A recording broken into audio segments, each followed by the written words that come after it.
The story begins with a question no one expected to hear in the same sentence.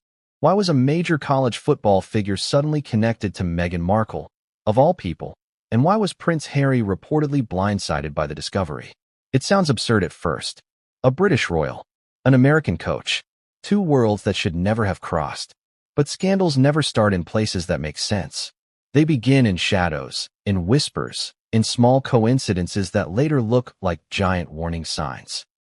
And when this one began bubbling up online, people didn't know what to believe. Was it an honest misunderstanding? A media mix-up? Or something much larger? Something that made a head coach lose his job and land in a police station within hours? Let's start with the moment everything exploded. Before we continue, please hit the like button, subscribe to the channel, and turn on the notification bell for updates. He was just fired. Reporters were gathered outside the Michigan football facility. Rumors were swirling. Fans were confused. Assistants looked shaken. And before anyone could process the firing, police stepped in. Detained. Questioned. Surrounded by chaos. Cameras everywhere. Microphones shoved in every direction. But the biggest explosion didn't come from the firing. It didn't come from the detention either. It came from a single name that suddenly appeared in the investigative notes. One that sent shockwaves far beyond the world of American sports. Meghan Markle. And that's when the story stopped being local. It became global. Because Meghan is not just a public figure. She is a symbol of controversy, influence, reinvention, and polarizing public opinion. Every headline involving her travels at light speed. Every rumor becomes a trending topic. Every whisper becomes a storm. And so the question spread. Why would her name appear anywhere in a police report involving a fired college coach? Audiences asked it. Journalists asked it. The royal world asked it. And according to insiders, no one was more stunned than Prince Harry himself. But let's rewind. Before the detainment, before the firing, before the police involvement, there were whispers. Tiny ones. Small, scattered comments online. Posts that practically everyone ignored. Claims that seemed too wild to catch traction. People brushed them aside, assuming they were just another round of overhyped internet speculation. Nobody took them seriously. But the thing about quiet clues is that they pile up. They form patterns. They create questions that don't go away. Like why the coach was seen at events far outside the world of college sports.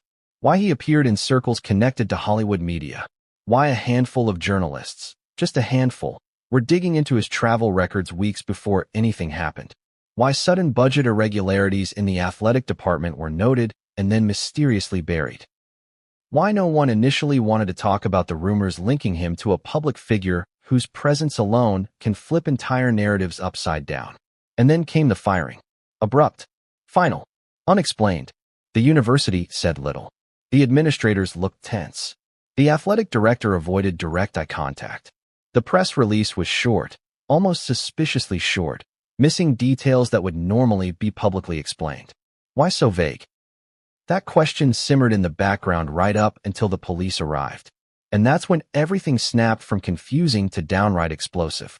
Because police don't just happen to show up right after a firing. They don't sweep in, detain someone, and immediately block off access to key areas of a campus facility unless something serious is happening. Something that was already brewing behind the scenes long before the public knew anything was wrong. People at the scene described the moment like it was out of a movie. Reporters shouting questions. Fans watching in shock. Staff members hurrying away from cameras as if they'd been warned not to speak. And then the first rumor leaked.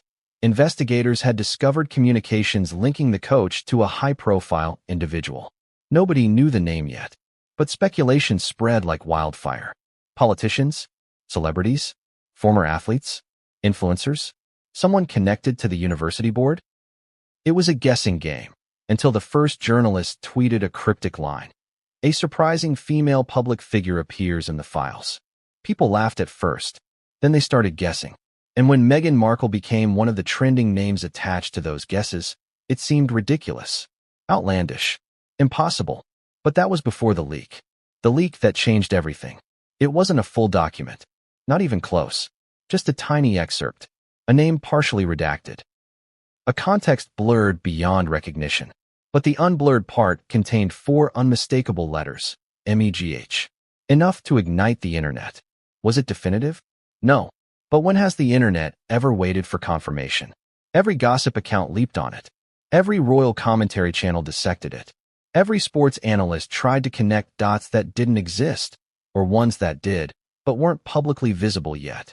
People asked, if this is real, how would Meghan even know him? People asked, would she really be involved in a story like this? People asked, why was this coach, of all people, moving in circles that even remotely touched Meghan's world? And suddenly the firing didn't feel random. The police involvement didn't feel routine. The entire situation felt like part of a much larger network of events unfolding behind closed doors. But what about Harry? Where did he fit into all this? According to sources inside Montecito, Harry was blindsided by the rumors. Reportedly shocked, confused, even angry at how fast the story was spreading.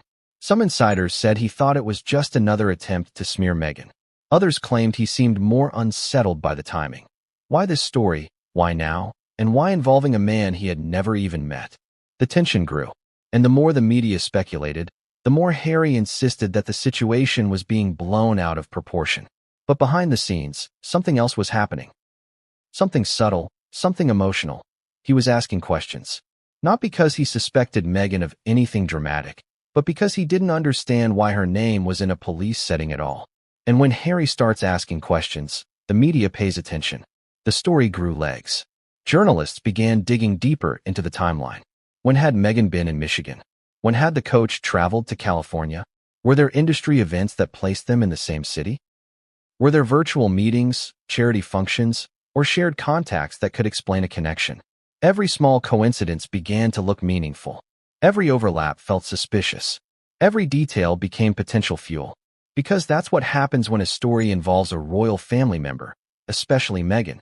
The interest multiplies, the stakes rise, and the narrative takes on a life of its own. But what triggered the police involvement? What exactly caused the university to fire their coach so abruptly? And what did investigators find that linked him to one of the most discussed women in the world? The public didn't know yet, but the people closest to the investigation did. And they were not talking. Not yet.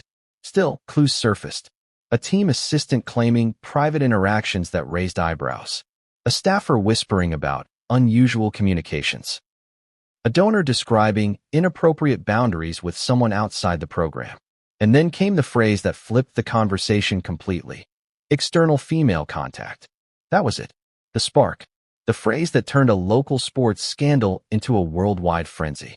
Because external female contact became the internet's blank canvas, and people filled in the rest themselves. Two worlds. Two reputations.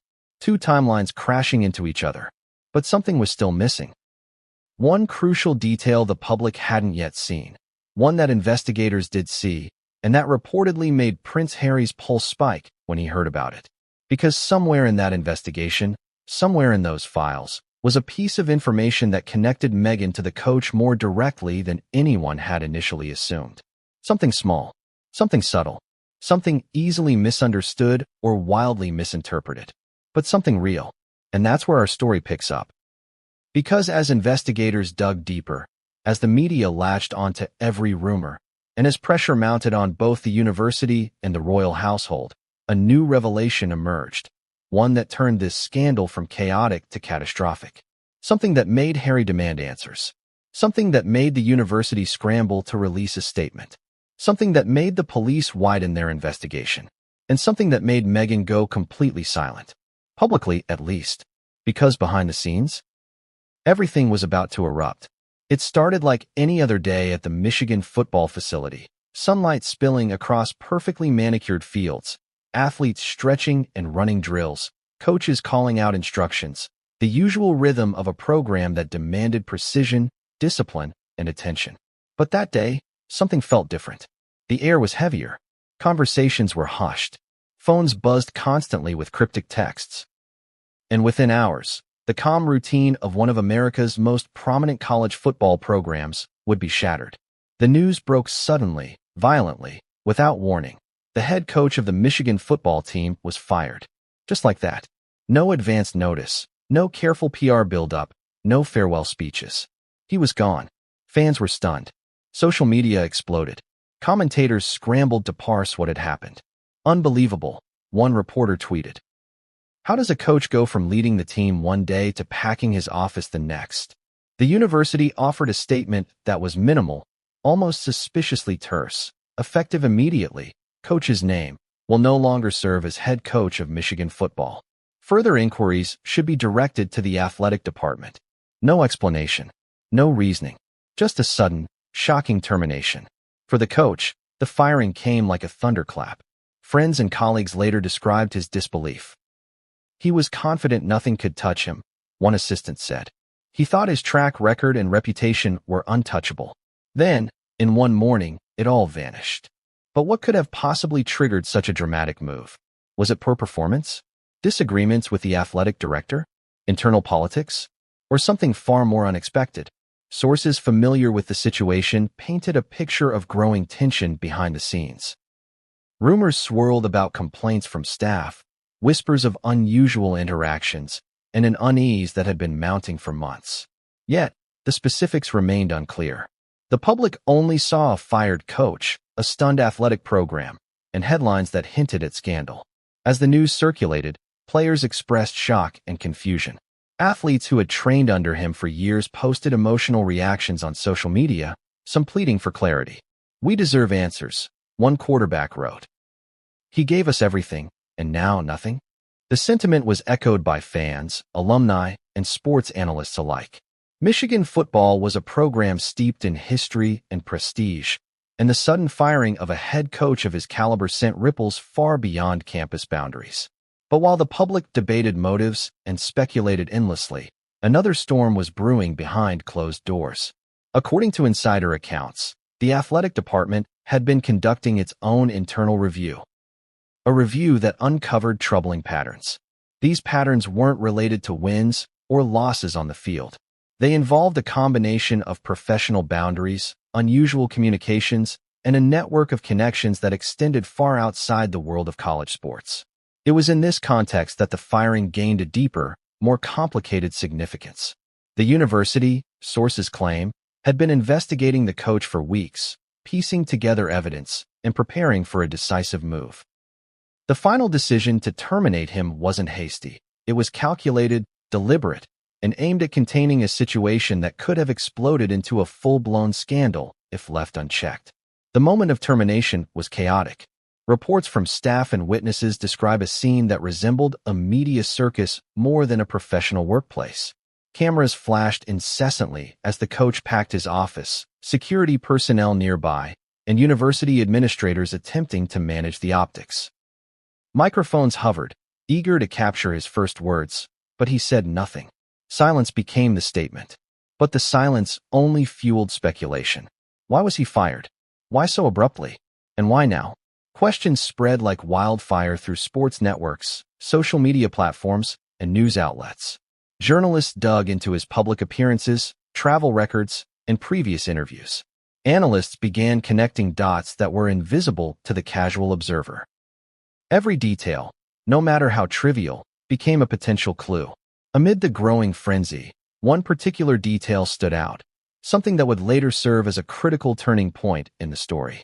Reports suggested that his termination coincided closely with the discovery of communications linking him to an external figure of significant public interest. At the time, no names were released. Just the notion of an external connection that had caught the attention of investigators and administrators alike. It's important to pause here and consider what this implies. A head coach of one of America's most prominent college football programs doesn't lose his job overnight without cause. And when the cause involves an individual outside the sports world, someone whose public profile carries immense influence, the stakes become exponentially higher. The public, of course, had no idea yet. They only saw the headlines. They saw a firing that seemed sudden, mysterious, and dramatic. But behind the scenes, the situation was far more complex. Sources inside the university described tense meetings, legal consultations, and private investigations that had been ongoing for weeks. Administrators debated how to handle the fallout, aware that any misstep could lead to media scrutiny, reputational damage, and legal complications. Adding to the drama was the timing. The firing occurred during a period of heightened media attention, with several national sports networks already covering Michigan football extensively. The coach's sudden departure provided instant material for discussion, debate, and endless speculation. Every news outlet had a story to tell, and every story seemed to raise more questions than it answered. At the same time, insiders reported an unusual response from the coach himself.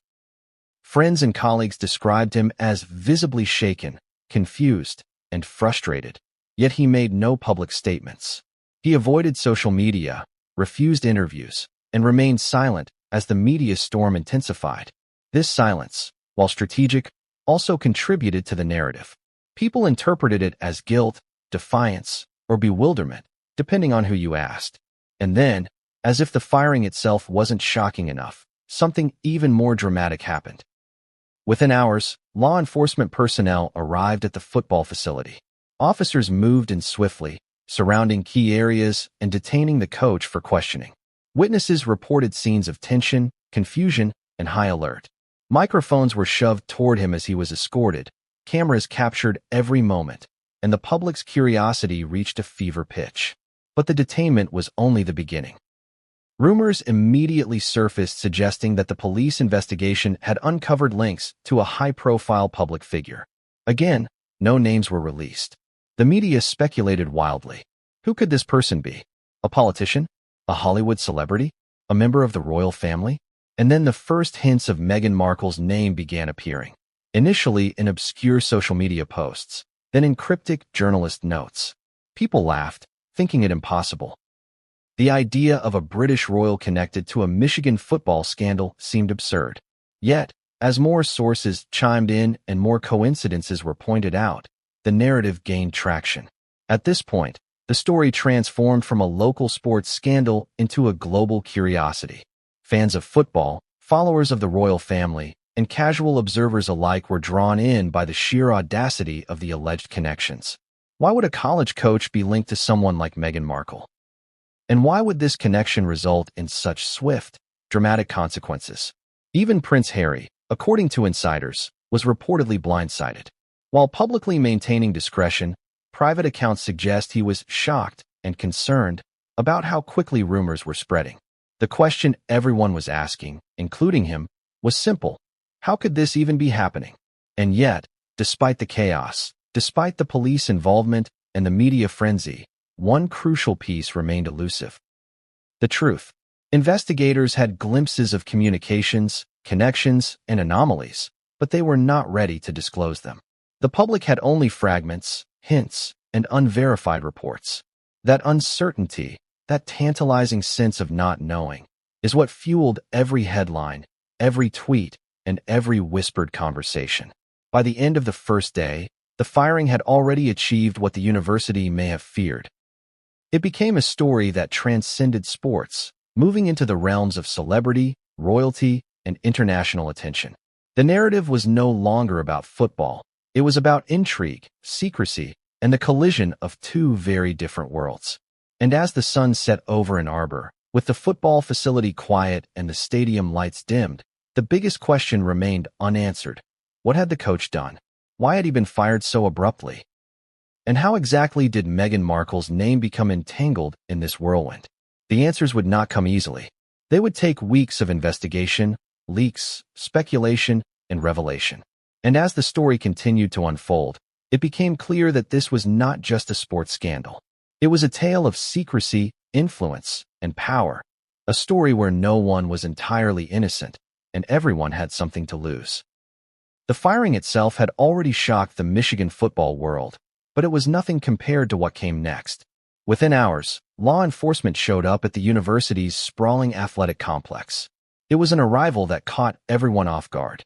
Cameras were rolling, players stopped mid-drill, staffers whispered to each other nervously, and the coach, already reeling from the shock of termination, found himself at the center of a scene that would become the talk of the nation. Witnesses described the police presence as immediate and intense. Multiple vehicles, uniformed officers, and plainclothes detectives created a perimeter around the main office. No one was told exactly why, but speculation ran wild. Some thought it was related to university protocol. Others feared it might be connected to an ongoing investigation of financial mismanagement. And then came the first hint that this was something much larger. A single line in a press release that mentioned external influences under review. It was vague, but when you combine it with the sudden firing, it became explosive. As reporters swarmed the scene, employees tried to maintain composure, but tension was palpable. Phones were buzzing nonstop. Journalists whispered to each other, trying to decipher what could possibly link a college football coach to police attention in such a dramatic, almost cinematic way. Rumors began circulating immediately, allegations of misconduct, violations of university policy, suspicious communications, but no one could confirm anything yet. The coach himself appeared visibly shaken as he was escorted from the office. He said little, if anything, refusing to answer questions from the throng of reporters. His hands trembled slightly as he carried a single box of personal items. Security personnel flanked him, and even they seemed unsettled by the rapid escalation. To the outside world, this was a mystery in motion. A respected, high-profile coach suddenly out of a job and now detained by police, all in the space of a single day. Inside sources later described the mood among staff as tense and fearful. Many employees didn't understand what was happening, only that the situation was serious enough to warrant a law enforcement presence. Some whispered about communications that shouldn't have existed, others about someone powerful being involved. It was these whispered details that would eventually point to a name that shocked the public, Meghan Markle. The moment the coach was taken into questioning, the campus seemed to hold its breath. Nobody knew what he had been accused of, and the police were tight-lipped. Security officers instructed staff and media to stay behind designated lines, and every movement was recorded by multiple camera crews. The tension was so thick it could have been cut with a knife. What made the detention particularly confusing to the public, and to reporters covering the story, was the lack of clear charges. Law enforcement officials were vague, citing ongoing investigations and sensitive information. Yet insiders hinted that investigators had uncovered links between the coach and an external figure, someone whose profile alone could magnify the seriousness of the situation. Even as the story unfolded on live television, social media exploded with speculation. Hashtags trended, wild theories were circulated, and fans of Michigan football debated endlessly about what could have led to such a dramatic scene. Sports analysts attempted to piece together the coach's last months, noting unusual travel patterns, conference appearances outside the usual circuit, and meetings that had never been publicly disclosed. Each observation seemed more suspicious than the last. And then came the whispers of a connection to Meghan Markle. At first, they were fleeting, almost laughable. A single tweet, a cryptic comment in an online forum. People dismissed it as nonsense. How could a British royal possibly be connected to a college football scandal in Michigan? It seemed preposterous. But the whispers didn't disappear. They grew. They were reinforced by subtle clues, leaked emails, and social media hints. A single journalist's cryptic note eventually went viral. External female contact. Markle mentioned in passing. Suddenly, the story leapt from local sports news into a global phenomenon. For Prince Harry, the revelation reportedly came as a shock. Friends close to the couple described him as stunned and confused. According to sources, he couldn't understand why Meghan's name would even appear in a police report, much less linked to someone in a position of authority at an American university. It wasn't just the allegation itself, it was the timing, the location, the sheer audacity of the claim. Meanwhile, back on campus, law enforcement conducted what sources described as a meticulous, careful investigation. They collected communications, reviewed emails, and gathered witness statements. They cross-referenced travel logs and looked for patterns. Every move, every interaction was cataloged and analyzed. The goal was clear: uncover whether anything inappropriate or unlawful had occurred, and if so, identify the parties involved. The detention itself was handled with extreme caution. Investigators understood that the coach was high-profile, and any misstep could turn the situation into an international news story within hours. They ensured all protocols were followed. Yet even so, rumors began spreading immediately. Some claimed the police were acting on anonymous tips. Others suggested they were responding to information uncovered in university audits. The truth, as it often does in such high-stakes situations, remained murky. As the day progressed, the tension only intensified. Journalists attempted to question the coach as he left the building, but he refused to speak. The detainment became a spectacle, broadcast live on news channels and dissected endlessly online. Social media accounts speculated about motives, connections, and potential consequences. Fans of the team were polarized. Some defended the coach, insisting he was innocent, while others argued that his behavior had long been questionable. Amid all this chaos, one critical question emerged. What, if anything, did Meghan Markle have to do with this? Was she a passive presence, mentioned in passing, or was there more to the story? The uncertainty created a media-feeding frenzy.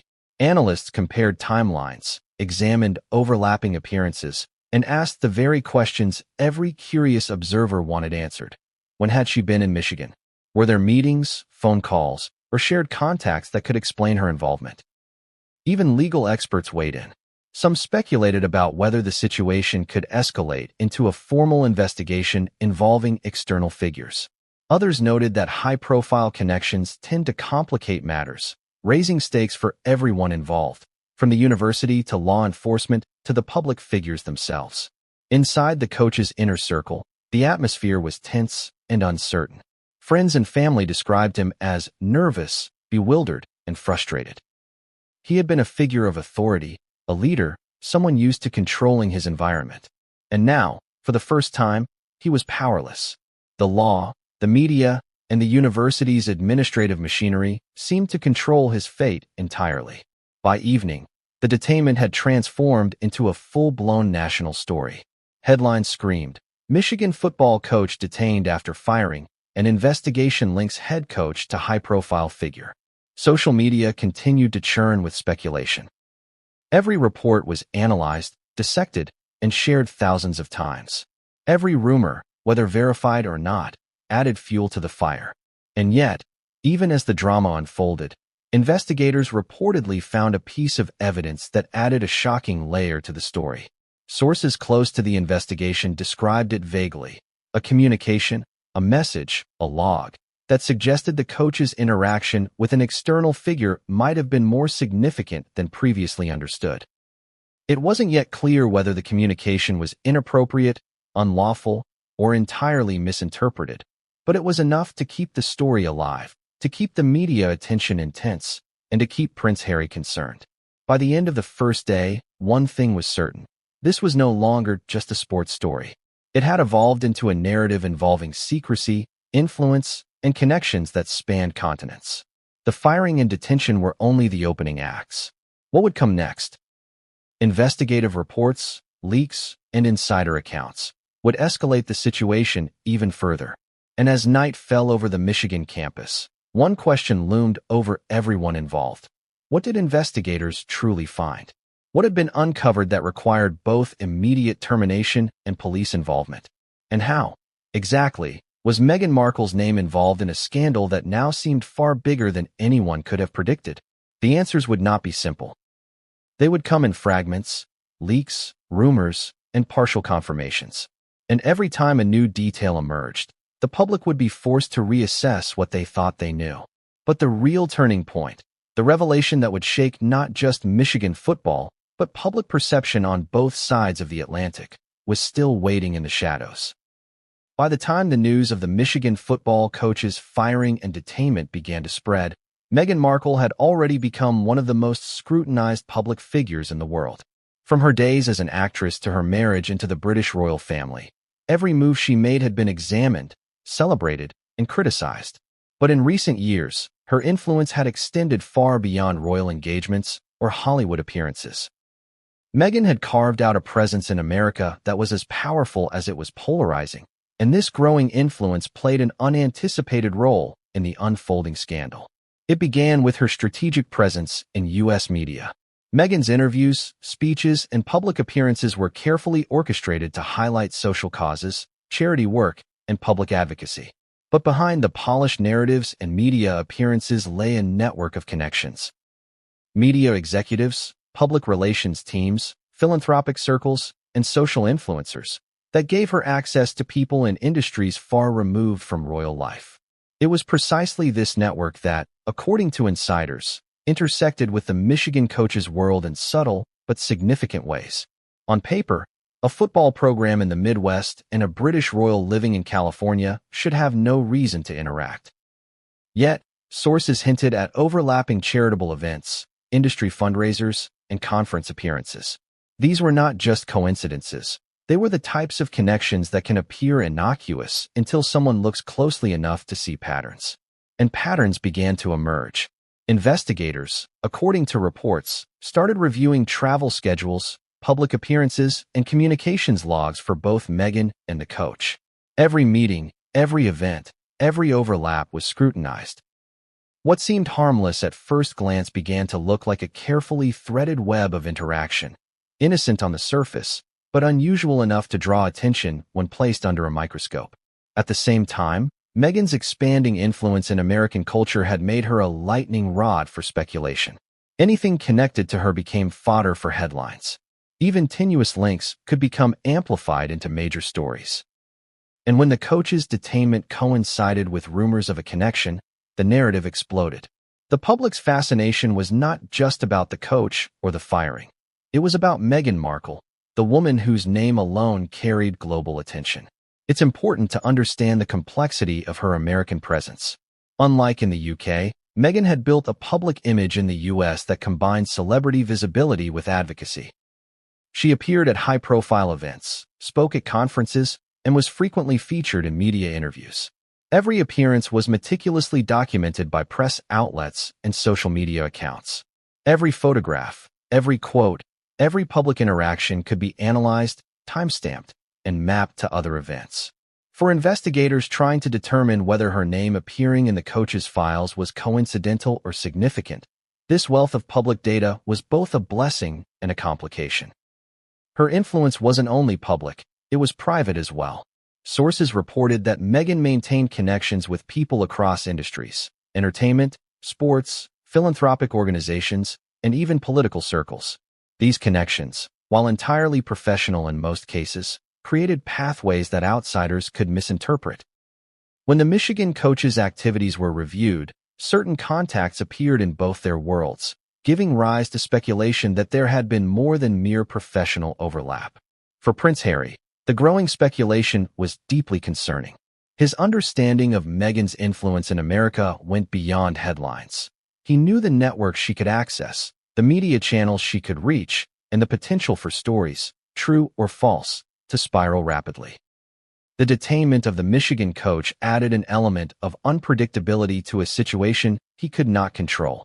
At the same time, journalists recognized that Meghan's American influence could provide explanations for otherwise inexplicable connections. Why would a coach, whose career had been entirely centered around college football, be linked to events outside his professional sphere? The answer, they theorized, could lie in Meghan's wide-ranging network. Yet, as much as her influence offered potential explanations, it also created a perfect storm for misunderstanding. Even innocent interactions could be portrayed as scandalous. Investigators, journalists, and social media users alike were eager to connect the dots, often speculatively, between public figures and private actions. Part of Meghan's strategy in America had always been careful management of her public persona. She had built teams to monitor social media, respond to press inquiries, and shape narratives. However, when her name unexpectedly surfaced in connection with the Michigan scandal, her ability to manage the story was limited. Unlike Hollywood or charity circles, where she could influence media portrayal, the coach's detainment was unfolding under legal scrutiny, beyond the control of public relations teams. Sources close to the investigation described a growing sense of urgency among Meghan's team. While nothing in the official reports indicated wrongdoing on her part, the mere association with the coach was enough to trigger intense media speculation. Every leak, every rumor, and every unanswered question amplified the tension. Meanwhile, social media became a battlefield. Users dissected every tweet, photo, and public appearance, looking for hints of connection. Hashtags linking Meghan Markle to Michigan football trended. Commentators debated timelines and interactions. The public, as always, demanded clarity, and in the absence of confirmed information, speculation filled the void. Adding to the complexity were whispers about potential private communications between Meghan and individuals in the coach's orbit. Insiders described meetings, phone calls, and messages, though none of these claims were confirmed publicly. The ambiguity only fueled the story, keeping it alive in headlines, social media feeds, and water cooler conversations. And then there was the emotional dimension. Prince Harry reportedly became increasingly concerned, not about Meghan's conduct, but about the potential impact of perception. He understood that in high-profile situations, public interpretation often outweighed fact. Even unverified claims could damage reputations, influence investigations, and dominate media narratives. At the same time, the Michigan coach's detention had already amplified attention. Now, with Meghan Markle's name rumored to be involved, the situation became an international curiosity. Americans followed sports coverage. Royal watchers followed global headlines. Both audiences converged on the same story, each bringing their assumptions, biases, and expectations. The combination was combustible. Every new piece of information, whether from witnesses, leaked documents, or media speculation, added fuel to the fire. Patterns emerged, connections were questioned, and questions multiplied. Why did the coach's schedule overlap with Meghan's appearances? Were there legitimate professional reasons? Or did these coincidences suggest something more? And yet, despite the swirling speculation, insiders consistently emphasized that the connection between Meghan and the coach could be entirely innocent.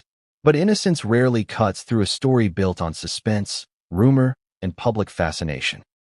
The more the story was reported, the more it seemed that something secret, hidden, or extraordinary was happening. By now, the narrative was no longer about a coach's firing or a police detention. It was about networks of influence, the collision of public and private worlds, and the unpredictable ways in which power and visibility could intersect. It was about how someone like Meghan Markle, whose very presence commands attention, could inadvertently become entangled in events that seemed utterly unrelated to her daily life. And the public's fascination only grew. People asked, was this a coincidence? Was there more behind the headlines? Could the detainment have revealed something meaningful?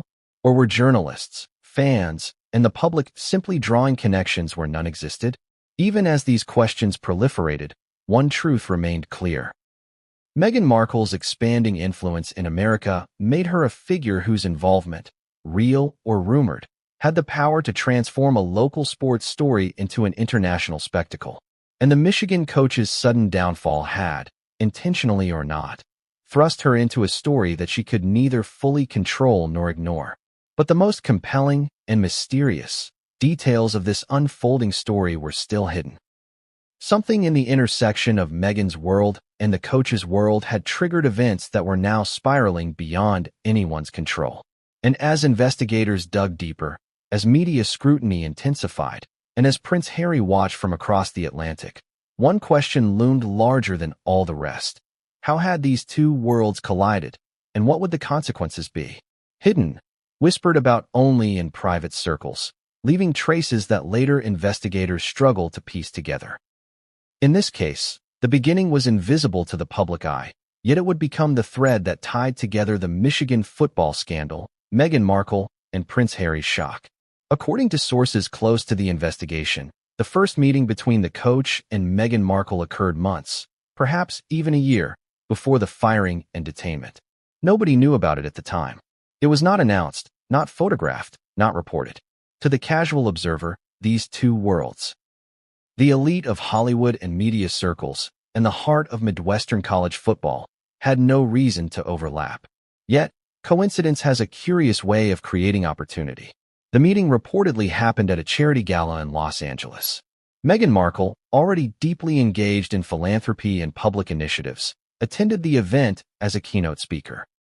The Michigan coach, according to accounts, had been invited due to his work with community outreach programs linked to youth sports and mentorship.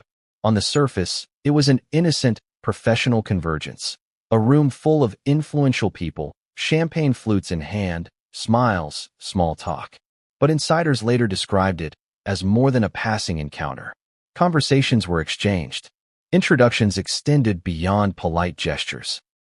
There was a mutual recognition of influence and networking potential, though the exact nature of those discussions remains unclear. Some sources claimed the two spoke at length about charitable initiatives, youth development, and media strategies, topics entirely consistent with their professional backgrounds. Yet, despite the innocuous content, the meeting left a lasting trace. It was captured indirectly in guest lists, emails, and social media posts, none of which were publicly connected at the time. Only investigators, months later, would spot the overlap.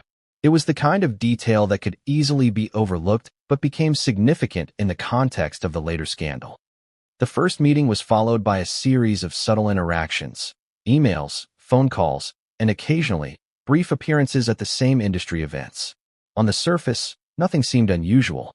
In professional circles, high-profile figures often cross paths in overlapping networks. Yet, to investigators trying to trace potential connections, these repeated interactions raised questions. How often did they communicate? Were the meetings entirely professional, or was there more going on? Could these interactions explain the coach's sudden firing and the police investigation? Prince Harry reportedly learned about the initial meeting only after the story began to break publicly. Friends described him as puzzled and concerned, though not immediately alarmed. His concern, according to sources, was rooted in perception rather than presumption. He knew Meghan's visibility meant that even minor interactions could be magnified, distorted, or misinterpreted in the media. Meanwhile, the Michigan coach remained unaware of how consequential the first meeting would eventually become. At the time, it was likely just another networking opportunity, another handshake, another professional conversation. But history, as it often does, recast ordinary moments into something extraordinary when viewed through the lens of scandal and media frenzy. Insiders also revealed that the meeting was accompanied by a subtle exchange of ideas regarding public relations strategy. Meghan Markle, always mindful of media narratives, reportedly offered insights into media engagement and reputation management. The coach, who had experience with press conferences and public scrutiny in sports, reportedly responded with appreciation. On paper, these exchanges were professional mentorship and collaboration. Yet, when examined later by investigators and journalists, they were scrutinized as potential links in a developing chain of events. This is where the story takes an intriguing turn. Because in the weeks following that first meeting, both Meghan and the coach appeared in the same circles more frequently, though still not publicly linked. They attended overlapping charity events, spoke to mutual acquaintances, and were occasionally photographed in group settings. To the average observer, these were unremarkable coincidences. But to investigators piecing together a timeline, they were notable patterns. The significance of the first meeting lies not in a single conversation, but in its ripple effect. Every subsequent event, communication, and overlap traced back, directly or indirectly, to that initial introduction. It was the spark that ignited a chain of interactions later interpreted as relevant to the scandal, though at the time, no one recognized it as such. Prince Harry, according to private accounts, became increasingly attentive to these overlaps as the scandal began to unfold. Sources describe him as meticulously tracking timelines, questioning interactions, and seeking clarity from Meghan. His focus was on context rather than accusation. He reportedly stressed that the public perception of events, rather than the events themselves, could become the story that dominated headlines and potentially tarnish reputations. For the coach, this growing scrutiny was a nightmare. Each previously innocent interaction was now framed in a new, suspicious light. Private emails that had been professional in nature were examined for hidden meaning. Shared appearances at events were considered evidence of deeper connections. Every detail from the first meeting to the present day was now subject to interpretation, speculation, and potential misrepresentation. This chapter of the story illustrates a critical point. Scandals are rarely born from a single dramatic act. They emerge from a combination of coincidences, interpretations, and timing. In this case, a simple meeting, a handshake at a gala, would later be seen as the origin point of a story that spiraled far beyond anyone's control. As the investigation continued, other individuals began to notice patterns that had been invisible at first glance. Staff members, event organizers, and mutual acquaintances realized that the coach and Meghan's paths had crossed more than just once. These overlaps, innocent in isolation, created an impression of continuity that, when pieced together, seemed meaningful. By the time the firing and police detainment occurred, the first meeting, now reconstructed in investigative timelines, became a critical piece of context. Analysts and journalists scrutinized it intensely.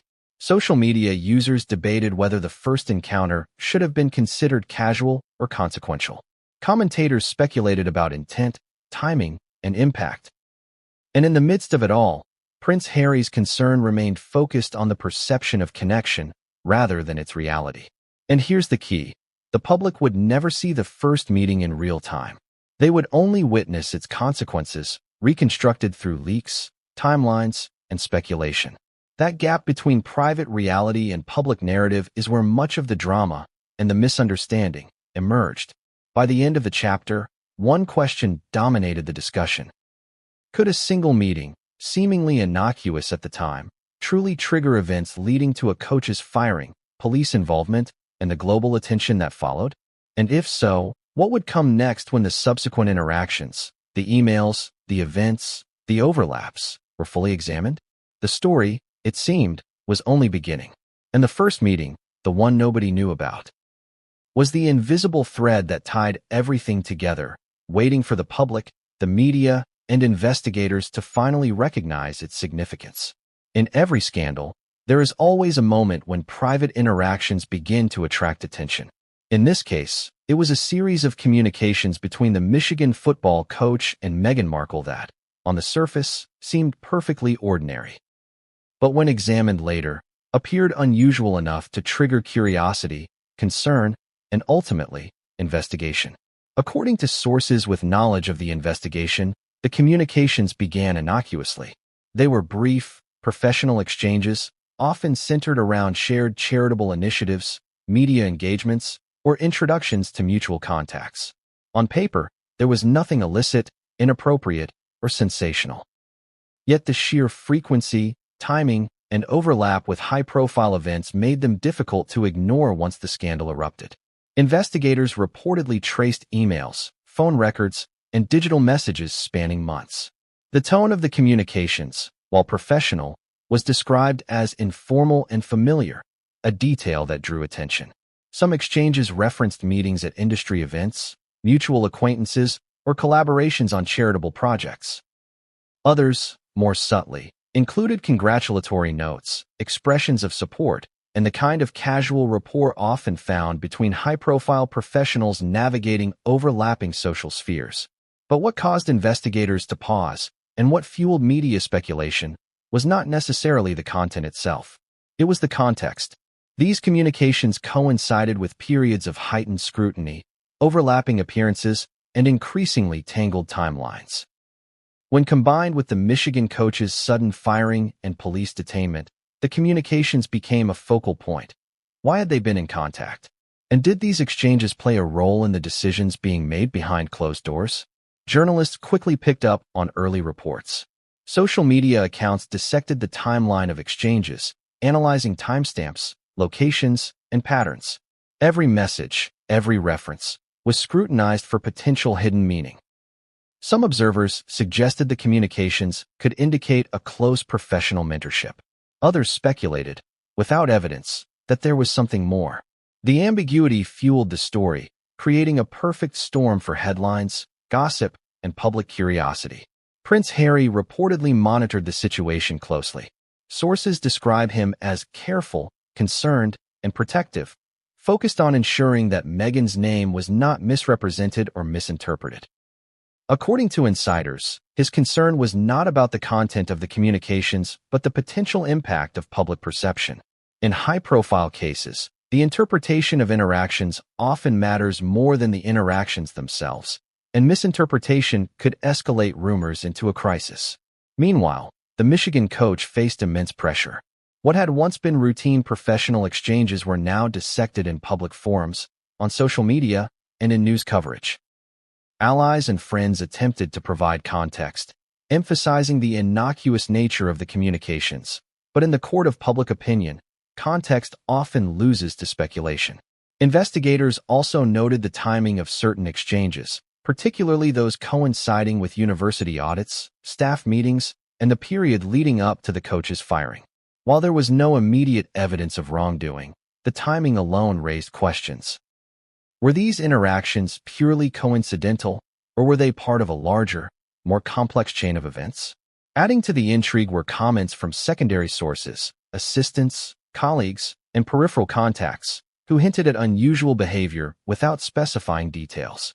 Phrases like extraordinary attention to communication and unexpected contact outside typical professional norms began to appear in reports. To the public, these phrases were tantalizingly vague. To investigators, they were pieces of a puzzle that required careful consideration. Social media users quickly began theorizing. Some suggested that the coach had sought professional guidance from Meghan, while others speculated about deeper personal involvement. Headlines posed questions, not answers. Did Meghan Markle's influence reach Michigan? Coach and Meghan Markle. Professional connection or something more? Emails reveal unexpected link. The ambiguity created a narrative that captured public imagination and dominated media cycles. Legal experts weighed in cautiously. They noted that communications between professionals are common and often innocuous, even when they involve high-profile individuals. Yet, they acknowledged the reality of public perception. In cases involving prominent figures, repeated correspondence can be misinterpreted or sensationalized, regardless of intent. Inside the investigation, authorities reviewed not only the messages themselves, but also the context surrounding them. Who initiated contact, the frequency of responses, and the circumstances of meetings referenced in the communications. Investigators aimed to determine whether the exchanges had any bearing on professional conduct, policy violations, or legal concerns. Even minor details, such as timestamps and email signatures, were examined. Investigators looked for patterns that might indicate coordinated planning, unusual timing, or evidence of interference in professional decisions. Every element, no matter how small, became significant. The public remained unaware of the investigative nuances. To them, the story was already explosive. A college football coach detained by police, the shadow of Meghan Markle's name and connection, and a royal husband reportedly watching events unfold from across the ocean. Every new leak, every media report, seemed to amplify the mystery, turning ordinary communications into a perceived scandal. Adding fuel to the fire were anonymous tips and insider statements leaked to journalists. Some described the communications as unexpected, frequent, or unusual, while others hinted at a network of influence that extended beyond the coach's immediate environment. Even without confirmation, these statements generated widespread speculation. For Prince Harry, the challenge was managing the fallout from perception, not content. Sources indicate he reviewed media coverage closely, assessing which narratives could cause reputational harm and which could be safely ignored. His focus, according to insiders, was to ensure that Meghan's professional interactions were not misconstrued in ways that could create legal or public relations problems. At the same time, the Michigan coach's situation worsened. His legal team, university administrators, and staff were all caught in a delicate balancing act. Protecting confidentiality, managing media scrutiny, and responding to internal questions without escalating the narrative. Every communication examined, every rumor debated, added layers of complexity to an already volatile situation. And then came the twist that reignited media attention. Investigators reportedly found a particular exchange. An email or message whose content has never been publicly revealed. That seemed significant enough to suggest a more direct link between the coach and the external figure. While sources stress there was no evidence of wrongdoing on Meghan Markle's part, the discovery intensified scrutiny and reinforced public perception that there was more to the story than met the eye. Social media erupted anew. Headlines speculated on whether the messages revealed mentorship, professional advice, or something else entirely. Fans, followers, and commentators debated motives, timing, and implications. Every speculation, verified or not, added to the suspense and drove global attention toward a story that had already captivated millions. And yet, the most important part of the communications, what truly mattered to the unfolding scandal, remained hidden. Investigators understood that appearances can be deceptive, that context is everything, and that even innocent interactions could be spun into explosive narratives if misinterpreted or leaked at the wrong time. By the end of the chapter, one undeniable truth emerged. The communications, seemingly ordinary on the surface, had become a central pillar of a story that was evolving faster than anyone could control. They had fueled speculation, influenced perception, and set the stage for revelations that would soon escalate the scandal beyond sports, beyond celebrity, and into the realm of international attention. And as investigators, media outlets, and the public waited for the next piece of the puzzle, one question loomed larger than all the rest. What was in those communications that could have triggered the coach's firing, the police involvement, and the global scrutiny involving Meghan Markle? And was there more yet to be discovered? Just when it seemed that the story had reached its peak with the coach's sudden firing and the initial police detainment, the situation escalated to a level that nobody could have predicted. Investigators, having reconstructed the coach's communications and connections, began leaking fragments of information, deliberately or inadvertently, to journalists. The media seized these fragments, piecing together a narrative that grew more sensational by the hour. The first leaks were subtle, cryptic statements about external involvement and contacts outside the university, posted anonymously online and quietly referenced in late-night news segments. At first, these hints were largely ignored by the casual observer. But for the investigative journalists tracking the story, they were a breadcrumb trail leading into uncharted territory. Every leak, no matter how minor, suggested a connection deeper than anyone had realized. Social media amplified the impact. Hashtags linking Michigan football, the coach, and Meghan Markle began trending. Online forums dissected timelines, speculated on motives, and theorized about the implications. Every detail, from the timing of emails to the locations of private meetings, was examined, mapped, and debated endlessly. In a matter of hours, what had begun as a local sports story became a global phenomenon, captivating audiences from sports enthusiasts to royal watchers. Prince Harry, still monitoring the unfolding events, reportedly became more anxious as the leaks continued. According to insiders, his primary concern was about public perception. The more the story circulated, the greater the potential for misinterpretation. Even innocent interactions could be portrayed as scandalous. And in the world of high-profile figures, perception often carries far more weight than reality. The Michigan coach's legal team faced a parallel challenge. They were tasked not only with responding to the investigation, but also with managing the narrative leaking into the public domain. Every media report, every social media post, and every comment became part of the legal and reputational calculus. The team emphasized the importance of discretion, yet the relentless scrutiny made containment nearly impossible. Leaks began to reveal patterns of interaction that previously went unnoticed. Journalists reported that the coach had multiple points of contact with individuals in Meghan Markle's circles, sometimes coinciding with high-profile events or public appearances. The nature of these interactions remained ambiguous, fueling speculation. Were they professional, strategic, or something else entirely? Media outlets, eager for sensational content, began framing the story in dramatic terms. Headlines speculated about secret meetings, undisclosed communications, and potential influence. Analysts debated whether these interactions could have influenced the coach's decisions, affected the university's operations, or contributed to his sudden firing. The ambiguity created a narrative that was impossible for the public to ignore. At the same time, the leaks intensified pressure on investigators. Law enforcement and university officials were caught between conducting a thorough review and managing the risk of information being misinterpreted or sensationalized. Every piece of data, every document, and every witness statement had to be carefully vetted before release. Yet in the age of digital media, controlling the narrative was nearly impossible.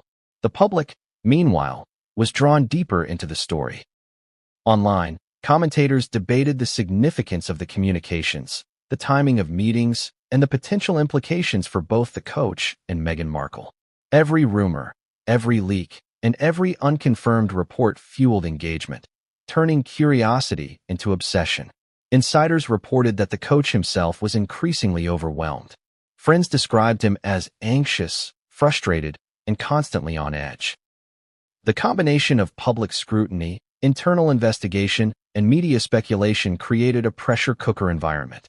Even routine actions, walking into the athletic office, making phone calls, or interacting with staff, were now viewed through a lens of suspicion. Meanwhile, investigators were methodically piecing together evidence. They examined email chains, travel records, event logs, and phone metadata. Every interaction between the coach and external figures was scrutinized for relevance and potential misconduct. While nothing conclusive had emerged at that stage, the accumulation of details created a compelling narrative thread that the media eagerly explored.